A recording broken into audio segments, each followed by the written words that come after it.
እኔ እንደዚህ ቀደም ያሉ ድራማዎችን ሊወጡ ሲሉ አጠር አድርጌ የሚፈጠሩ ትዕይንቶችን በዚህ ቪዲዮ ማሳያችሁ ይሆናል። ለሁላችሁም ተመልካቾቻችን አንድ ጥያቄ አለን፣ የመግቢያ ጥያቄ።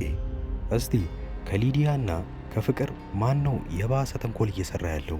በዚህ ሰዓት አሁን ላይ ሁለቱም በጣም አስከፊ ሁኔታ ላይ ቢሆኑም፣ ለነገሩ ሊዲያ አሁን ላይ በጣም ከፍቷት እና አዛኝ ሆና ነው እዛ ቤት ውስጥ እየኖረች ያለችው።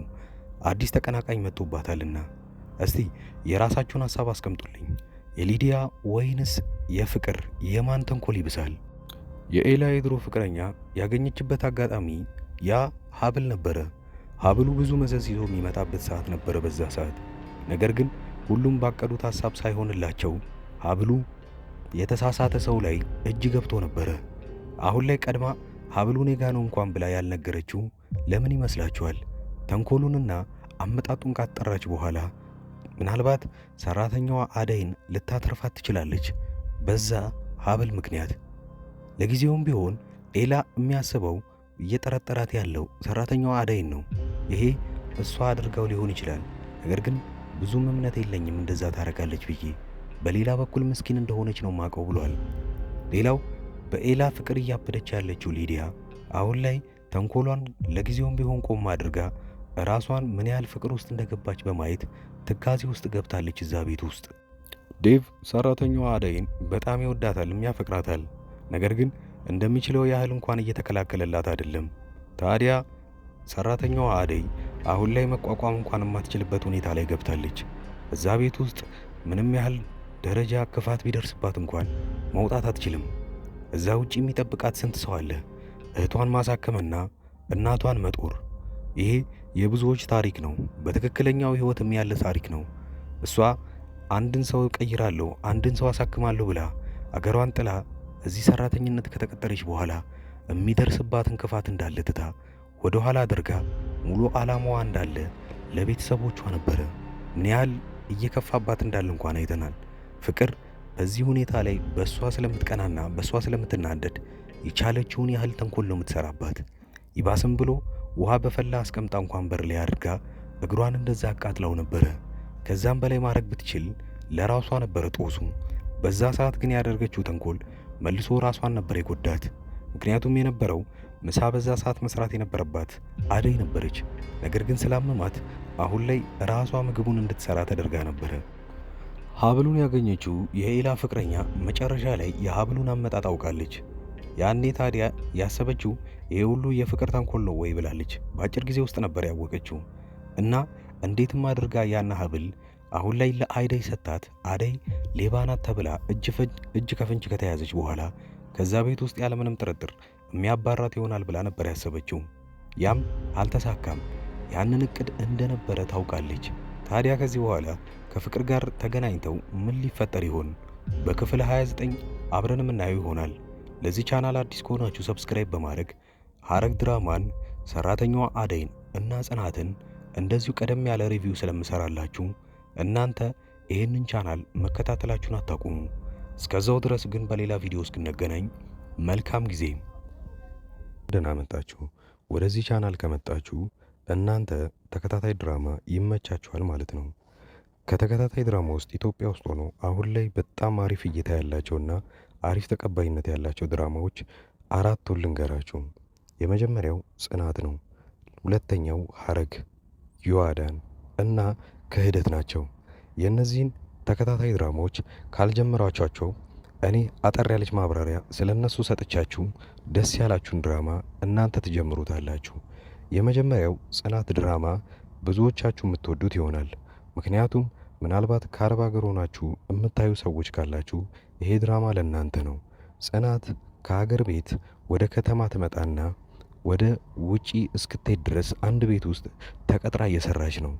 ታዲያ የቀጠሮ ቀኗን ወይንም የበረራ ቀኗን እየጠበቀችና ብዙ ክፍያ ካደረገች በኋላ ያን ስትጠባበቅ እዛ ሰራተኝነት የተቀጠረችበት ቤት ውስጥ እየሰራች እያለ አንድ ትልቅ ነገር ይፈጠራል። ከአሰሪው ልጅ ጋር ግንኙነት ትጀምርና ብዙም ሳይቆይ ነገሮቹ ይበላሻሉ። በዚሁ ላይ የሚያጠነጥን ፊልም ነው። ሁለተኛው ሐረግ ድራማ ላይ ሁለት በትንንሽነታቸው የሚታወቁ በአባት አንድ የሆኑ ወንድማማቾች ነገር ግን ካደጉ በኋላ በጣም ትልቅ ጠላት ሆነው እዛ ላይ የምናየውን ነገር አብረን እናያለን። ፍቅረኛ ይነጣጠቃሉ፣ ንብረት ይነጣጠቃሉ፣ ነገር ግን ወንድማማቾች እንደሆኑ አያውቁም። ሐረግ ድራማ እዚህ ነገር ላይ ነው የሚያጠነጥነው። ዮአዳን አንዲት ምስኪን ሴት በባህል ሀብቶችና በትልልቅ ሰዎች የእሷ የሆነን ነገር ለመንጠቅ ሲሞክሩና እሷ ግን ብልጠትነቷን ከነሱ በላይ የምታሳየቸው ፊልምና ብዙ ታሪኮች ያሉበት አሪፍ ድራማ ነው። ሌላኛው ክህደት ነው። ክህደት የሚለው ፊልም አሁን ላይ በጣም አሪፍ እየታየ ያለ ነው። ክህደት አንድ ጓደኛውን በጣም የሚወዱት ሁለት ጓደኞች አሏቸው። ታዲያ በዚህ ጊዜ ጓደኛው የልቤ ጓደኛ ናቸው ብሎ ለእነሱም ማያረገው ነገር የለም። ብዙ ነገር አድርጎላቸዋል። ነገር ግን ትንሽ እንደቆየ ይታመምና በጣም እርዳታ ሲፈልግ ከጓደኞቹ የሚጠብቀውን እርዳታ ሳያገኝ ይቀርና ይልቁኑ በዛኑ ልክ ይጠቀሙበታል። ይሄኔ ታዲያ እሱ ካወቀ በኋላ ምንን ማድረግ እንዳለበትና እንዴት ከነዚህ ጓደኞች ሊበቀል እንደሚችል የሚያሳይ አሪፍ ፊልም ነው። አሪፍ ጥራትና አሪፍ ኳሊቲ ተደርጎበት ካራክተሮችም በጣም አሪፍ የሆኑና የሚያጓጓ ፊልም ሐረግና ክህደት ናቸው። ሁለቱ ፊልሞች ምንም አይነት ንዝናዜ ምናምን ሳይበዛባቸው ወሬም ሳይኖራቸው ቀጥታ ምንም አይናችሁን ሳትነቅሉ የምታዩት ፊልም ነው። ሌላኛው ጽናት የሚለው ፊልም ታሪኩ አሪፍ ሆኖ ነገር ግን ብዙ ወሬዎች ስለሚበዙበት ምናልባት ፊልሙ ሊሰለቻችሁ ይችላል። ነገር ግን ፊልሙ እንደዛ የሚሰለቻችሁ ከሆነ እኔ በየጊዜው የእያንዳንዱን ክፍሎች እንደዚሁ አይነት በትረካ መልክና እናንተን ለጥያቄ ያተሳተፈ ለመልስም አስተያየት እንደሰጡበት አድርጌ አንዳንድ ቪዲዮ ለእያንዳንዱ ክፍል እሰራለሁ። ዮአዳን ድራማ ብዙ ሰዎቹ ስትጀምሩት በጣም አሪፍ ድራማ ነበረ። እስከ ክፍል 40 እና እስከ ክፍል 45 ያለውን ድረስ ብዙዎቻችሁ በጣም አሪፍ አድርጋችሁ ስታዩት ነበረ። ከክፍል 45 በኋላ የዳይሬክተሩ አቅጣጫ ፊልሙን ስለቀየረው ብዙዎቻችሁ ጠልታችሁትና የጥንቆላ ስነ ስርዓትን እያስገባችሁበት እኛ ከዚህ ምን መማር አለብን የሚለውን ካያችሁ በኋላ ለተከታታይ 2 ሳምንታት ፊልሙ ሳይለቀቅ ስለቆየ ረስተውት በዛው ትታችሁት ነበረ። ነገር ግን አሁን ተመልሳችሁ እንድታዩበት እምመክራችሁ አንድ ነገር አለ። ዮአዳን ድራማ ላይ አሁን ዮአዳንና ሳሚ ፍቅረኛሞች ሆነዋል። እዛ ቤት ውስጥ ያለ ወላጅ እየኖሩ ነው ያሉት። ምን ሊያጠፉ ይችላሉ፣ ምን ሊደረግ ይችላል የሚለውን አብረን የምናየው ይሆናል። እዛ ላይ ሂሩት የምትባል አንዲት መጥፎ ሆና የምትተውን ልጅ እዛው አካባቢ ላይ እብደትን ተከናውና ነገር ግን ጤነኛ ሆና እሷ እንዳትታሰር እያየችው ያለውን ስቃይ አሁን ላይ ማየት ይኖርባቸዋል ብዬ አስባለሁ። አዳዲስ የጀመሩ ተከታታይ ድራማዎችንና አሪፍ የሚባሉ ፊልሞችን በዚሁ ላይ በአንድ ድምፅ አድርጌ በጥሩ ሁኔታ ተርኬ የማቀርብላችሁ እኔ ዙበይር እባላለሁ። የቻናሌም ስም አዳዲስ ይባላል። እኔን ለማበረታታት ሰብስክራይብ ማድረጋችሁን አትርሱ። በቅርቡ 50 ሺህ ምንገባ ይሆናል። አሁን ላይ 40 ቤት እንዳለን አትርሱ። ስለዚህ እባካችሁ አዳዲሶች ሰብስክራይብ በማድረግ በማበረታታት 50 ሺህና ከዛ በላይ እናርገው። የእኔ ቤተሰቦች አብራችሁኝ ስላያችሁ ከልብ አመሰግናለሁ።